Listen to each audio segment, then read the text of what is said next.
ఆంధ్రజ్యోతి విషయానికి వద్దాం. ఆంధ్రజ్యోతిలో ఇల్లు లేదు, కారు లేదు, ఆస్తి 3 కోట్లట.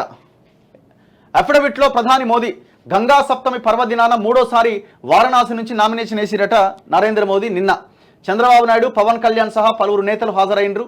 నామినేషన్కు ముందు గంగా స్నానం చేసి కాలభైరవుని దర్శించుకున్న ప్రధాని మోదీ కాశీతో తన అనుబంధం అద్భుతమైంది, మాటల్లో చెప్పలేనిది అంటూ ఎక్స్లో tweet. So Narendra Modi election అఫిడవిట్కి సంబంధించిన వార్త ఇది. ఆయన ఆస్తి మొత్తం 3 కోట్ల ఎంత 3 కోట్ల అటు ఇటుగా 3.02 కోట్లు. హిందువులు అత్యంత పవిత్రంగా భావించే గంగా సప్తమి పర్వదినాన ప్రధాని మోదీ వారణాసి నియోజకవర్గం నుంచి పోటీ చేయడానికి నామినేషన్ వేశారు. అమిత్ షా, రాజ్నాథ్ సింగ్ సహా పలువురు కేంద్ర మంత్రులు, బీజేపీ జాతీయ అధ్యక్షుడు వీళ్ళంతా పోయి ఆయన నామినేషన్ కార్యక్రమంలో అటెండ్ అయ్యారు.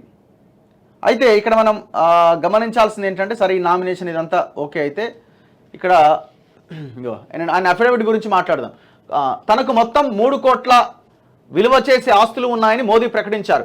మంగళవారం నామినేషన్ దాఖలు చేసిన ఆయన పోల్ అఫిడవిట్లో తన ఆస్తులు, అప్పులు, చేతిలో ఉన్న డబ్బు వివరాలు వెల్లడించారు. ఆ అఫిడవిట్ ప్రకారం మోదీకి కారు లేదట, సొంత ఇల్లు కూడా లేదట, భూములు కానీ షేర్లు కానీ లేవట, మ్యూచువల్ ఫండ్స్లో ఎలాంటి పెట్టుబడులు లేవట. ఎస్బీఐలో ఫిక్స్డ్ డిపాజిట్ల రూపంలో మాత్రం 2,86,00,000 ఉన్నాయట. 2,68,00,000 విలువ చేసే 4 బంగారు ఉంగరాలు ఉన్నాయట.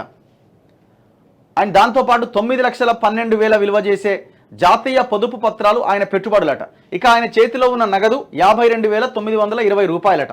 వారణాసి, గాంధీనగర్లోని 2 బ్యాంకు ఖాతాల్లో 80,304 రూపాయలు ఉన్నాయి.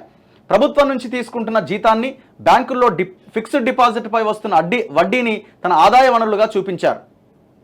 2018-19లో తన ఆదాయం 11,14,00,000గా చూపిన మోదీ 2022-23లో 23,54,000గా పేర్కొన్నారు. ఇక 2014లో మోదీ తన ఆస్తుల విలువను 1,66,00,000గా, 2019లో 2,51,00,000గా పేర్కొన్నారు. అయితే ఈ లోక్సభ ఎన్నికల్లో యూపీలో కాంగ్రెస్కు ఒక్క సీటు కూడా రాదని మోదీ అన్నారట.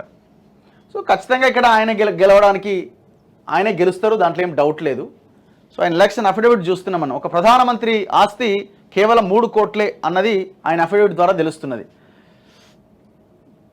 ఇప్పుడు చాలామంది ఆస్తులు కూడా ఇప్పుడు మనం పొలిటికల్ లీడర్ల ఆస్తుల గురించి మనం ఏం మాట్లాడతాం? ఈ ఎలక్షన్ అఫిడవిట్లో ఉన్నవి ఎంతవరకు మనం వాస్తవాలని చెప్తాం?